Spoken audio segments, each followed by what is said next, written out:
music first came in,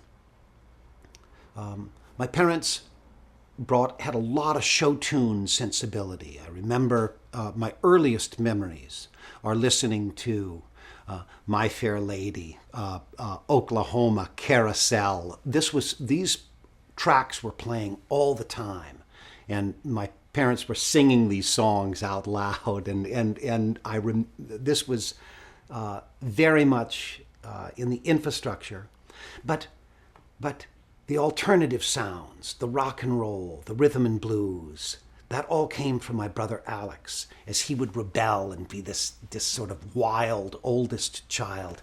And he was bringing in Ike and Tina Turner and Elvis Presley and Bobby Blue Bland and Ray Charles. And these were all the sounds that he was bringing in, and it was good. I remember one time he brought in a record that was a Sounds of Sebring, it was called. And it was just a record of the race, the car race at Sebring. And it was just noise. It was just cars running around. He turned that up, and I just listened to this and go, this is so out there. What did your mom think of all that new music, and your dad? They were, again, they were very much locked in their own struggles. My father's, their own relationship and the difficulties with that relationship. Eventually my parents got divorced, and there was tension in that relationship. And again, these are the recollections of, as my recollections as a child. And I can tell you that personal recollections are enormously suspect. But with that caveat, the fact is that we were given huge quantities of free room. We lived to the south of Chapel Hill, and we lived on 25 acres in a house that my parents built in the early 50s, 52, 53, and we lived in that house, and we used to we go camping down where there was a creek down at the bottom of a hill called Morgan Creek, and we'd go down there and go camping and fishing and sleep out in tents and build fires, and it was my parents were remarkably encouraging, my mother in particular, but of just go do stuff. I think that if she actually saw how close we came to death on numerous occasions, she would perhaps be more concerned. But she didn't see it. We did survive for a while. My brother Alex is gone, but it was adventurous, and it was. I think there was a shuttle service to the emergency room at the University of North Carolina. We were always breaking a bone or busting a head or getting badly burnt doing something or other. It was that kind of chaos.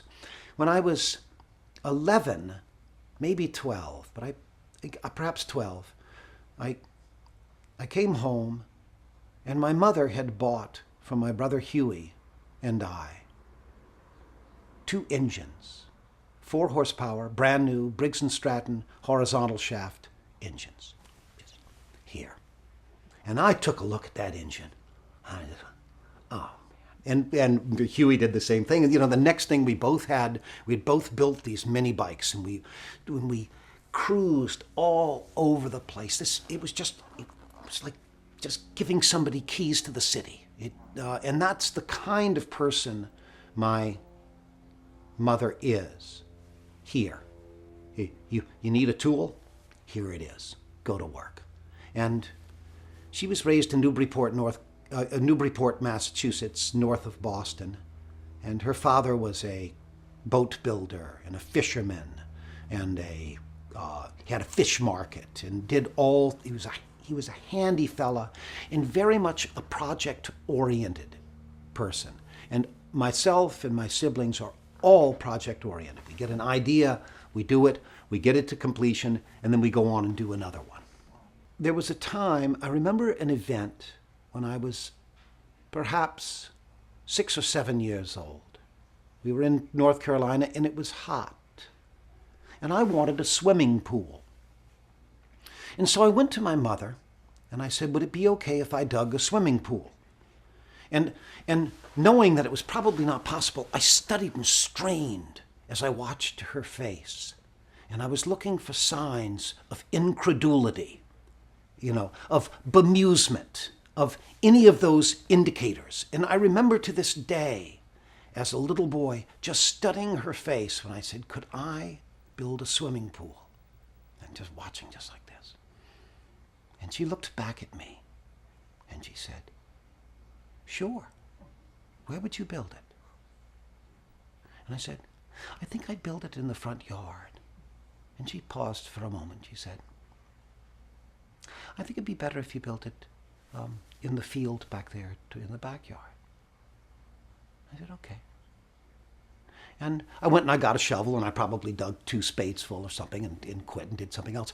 But I'll never forget looking for that sign of bemusement or you can't do this. And it was not there. It was a really pivotal point in my life, that notion that, sure, you can do this. You go ahead. Build a swimming pool. Who knows? Maybe it turns out, have a nice swimming pool. Probably not, but again, from my mother and my father as well, although my father was a little more distant, but certainly from my mother, no sense that we couldn't do things. Go ahead, do them. Try. Might work out. So all you kids have that. Absolutely. Can do. Can do, and project-oriented. We can do projects, we can get to the end of them, and then we can move on and do another one. There's a phrase I'm fond of using, let somebody else do it right. I want it done. Get the job done. If it's not any good, you're not going to make it better until you finish it and start another one. You can't improve things until you know how to finish them and what's actually wrong with them.